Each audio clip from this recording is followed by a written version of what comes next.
My sister's cooking is horrendously gross, like it's almost unedible, so I told her not to bring anything to Thanksgiving this year so the guests could actually enjoy the food.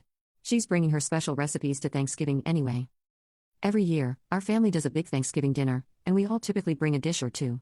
My sister, who's a lovely person in every other way, insists on cooking something homemade every time. The issue? She's not a great cook. And I don't mean just not great, I mean she has somehow managed to turn classic dishes into borderline inedible creations. For context, last Thanksgiving, she showed up with her special recipe stuffing that was over-seasoned with random spices like cinnamon and cardamom. It was dry, and the flavors were confusing and totally off for stuffing. Only one person took a small bite, and the rest went untouched. Another year, she brought a green bean casserole that had some kind of strange, chewy texture. She later admitted she used coconut milk and almond flour to experiment. No one wanted seconds of that, either. This year, I'm hosting Thanksgiving. Since I'm responsible for putting it all together, I wanted to keep the menu consistent so that people could actually enjoy a cohesive meal. I thought I'd avoid drama by asking her to bring non-food items instead, like wine, soda, or even some flowers. I explained to her, very kindly, I thought, that I just wanted to make things easy and streamlined, and I'd handle the main dishes. But she didn't take it well. She got offended and told me I was being controlling and shutting her out of the family gathering. She then accused me of making her feel inadequate and said that Thanksgiving is about everyone contributing, not me deciding what's acceptable. I told her that everyone appreciates her effort, but that she could contribute in other ways and still be part of it. She doubled down and said she's bringing her famous green bean casserole whether I like it or not.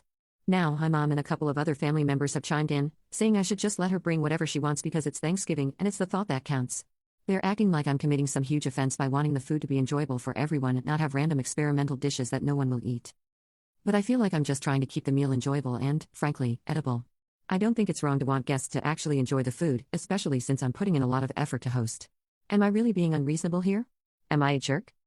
Comment. I'm just super curious what other things she's made. If you're willing to expand on a few more. I want to know how bad we're talking here. OP? Oh, buckle up, because there's a list. Here are some highlights from past family gatherings. Thanksgiving 2019, she made a spicy cranberry sauce that had whole chunks of jalapeno in it. She insisted it was elevating the flavor profile, but it ended up making people's mouths burn while eating turkey. We tried to pair it with other stuff on the plate, but it was a no-go. 2.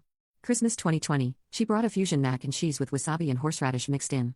Let's just say it was a very unexpected flavor to experience in a traditionally creamy, comforting dish. There were some coughs and watery eyes at the table that night. 3. Easter 2021, she made a carrot salad that had shredded carrots, raisins, and sardines. She claimed it was based on some Mediterranean recipe, but I'm pretty sure no Mediterranean grandma would approve. 4. Last Thanksgiving, this was the infamous cinnamon cardamom stuffing. She wanted it to be warm and aromatic, but it ended up tasting like a holiday candle. The texture was also super dry, and even though she noticed no one was touching it, she blamed it on us not appreciating new flavors. 5. Family barbecue this past summer, she did a barbecue tofu thing that had an odd vinegar peanut butter sauce. I don't know what cuisine inspired that, but it didn't belong anywhere near a grill. People tried to be polite, but most of it ended up going home with her. So, yeah. This isn't just me being picky. She's made some real adventures out of classic dishes, and I'm genuinely nervous for what she's planning with this whole Thanksgiving trio experience. Update 1. Alright, so Thanksgiving is now just a little over 2 weeks away, and somehow, things have escalated even further than I thought possible. I thought maybe my sister's Thanksgiving trio experience would be the peak of the drama. Well, turns out I was wrong. Since the last update, my sister has become fully committed to making her dishes the main attraction. She's been dropping hints in the family group chat, which I'm still not included in, but shout out to my cousin for the screenshots, about how this Thanksgiving will be one to remember and calling it her Thanksgiving debut. She's apparently been referring to herself as the Thanksgiving head chef and has hinted that she's bringing some kind of culinary surprise centerpiece that will transform the whole experience. From what I can piece together, she's planning a main statement dish in addition to her original 3 side dishes. I'm picturing something equally bizarre but on a much larger scale, and honestly, I'm terrified. If her green bean casserole was already pushing it, I can't even imagine what she thinks is worthy of being the centerpiece. Then, to make things even weirder, my mom texted me privately and suggested that I step back this year and let my sister shine since she's so excited about her contributions. My mom thinks if we just give her this moment, it'll make her happy and she'll get it out of her system. She even hinted that maybe I should focus on decorations and drinks instead of the main dishes, which feels like an attempt to turn hosting over to my sister without actually saying it. So now, I'm left with a choice: go along with my mom's plan and let my sister essentially hijack Thanksgiving, or keep pushing back and risk a family showdown. I just wanted a nice Thanksgiving with dishes everyone would enjoy, but it seems like I'm either about to hand over the whole meal to her, or prepare for some serious drama. Thanksgiving isn't even here yet, and it already feels like a circus. I'm half tempted to just sit back and see what chaos unfolds, but part of me is still worried about subjecting the whole family to whatever artistic statement she has planned. Update 2. Here we are, the day before Thanksgiving, and things have continued to spiral. I decided to let my sister move forward with her trio experience since pushing back more would only make things worse. I thought we had a plan: she'd bring her dishes, and I'd make sure there were plenty of other options to keep the peace. This morning, my mom let me know that my sister is now adding a surprise dish to her contributions.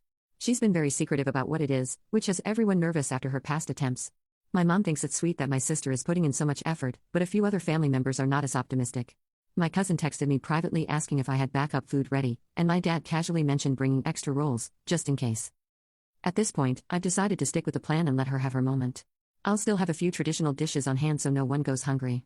Tomorrow will probably be chaotic, but it should at least make for a memorable holiday. Wish me luck. I'll update after Thanksgiving if anything noteworthy happens. Update 3. Thanksgiving dinner is officially over, and I genuinely don't know where to start. I feel like I just lived through a fever dream of culinary chaos and family drama, and I need a moment to breathe before I can even process everything. My cousin and I are heading out for drinks to dissect all of it because honestly, what just happened deserves its own Netflix special. I'll post photos later when I get home, but for now, let me try to give you the rundown. So, my sister showed up earlier than expected, which I should have seen coming. She came in like a storm, carrying not just her 3 dishes but also this giant platter wrapped in foil, which she was clearly trying to make a big deal about. She immediately started rearranging the table, moving my dishes to the side so hers could take center stage. She even brought her own table runner and candles, saying something about setting the mood for a creative dining experience. I decided not to fight her on it because, at this point, I just wanted to get through the night without a blow-up. Her trio experience was, well, let's just say it was everything I feared and more. She started with a glittery sweet potato mash that somehow managed to taste like a mix of sugar and sand. The glitter wasn't even edible glitter, it was craft glitter, which I didn't realize until one of the kids said, "This is crunchy," and I looked closer. Then there was the cranberry and oyster relish. Yes, oysters and cranberries. It looked like someone had spilled jam into clam chowder, and the smell alone was enough to make me lose my appetite.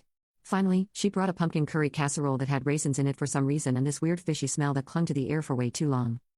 But the pièce de résistance was her surprise centerpiece dish, which turned out to be a turkey gelatin mold. Yes, she took ground turkey, mixed it with some kind of broth and seasonings, and turned it into a wobbly, translucent mold shaped like a turkey. She even garnished it with parsley and cherry tomatoes to make it festive. I wish I were kidding.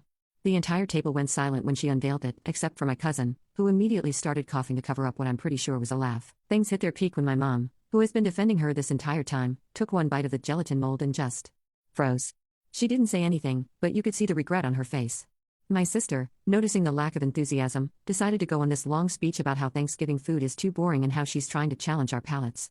She even called my ham and mashed potatoes uninspired, which was rich coming from someone serving glitter sand potatoes. The breaking point came when my aunt, who's usually the peacekeeper, tried the gelatin mold and actually gagged. She tried to be polite about it, but my sister saw her reaction and completely lost it. She started yelling about how nobody in the family supports her and how we're all stuck in the past with our unoriginal food. She even accused me of sabotaging her dishes by not hyping them up enough to everyone. At this point, half the table was trying not to laugh, and the other half was just staring at their plates, probably wondering how we got here. My sister ended up storming out of the house, but not before saying something along the lines of, "You'll regret not appreciating my vision when I'm famous." She left most of her food behind, which my cousin and I quietly threw out after dinner. The rest of the night actually turned out pretty nice once the tension was gone. My dad's emergency ham was a lifesaver, and everyone agreed that next year, we're either going to a restaurant or just skipping Thanksgiving altogether. So now I'm sitting here wondering how this even became my life. I'll post photos later because you all need to see the turkey gelatin mold to believe it, but for now, I'm off to grab a drink, or 3, with my cousin to laugh/cry over everything that went down. This Thanksgiving was truly something else, and I don't know whether to feel relieved it's over or brace myself for whatever fresh chaos my sister has planned for next year. Stay tuned for photos, it's going to be worth it.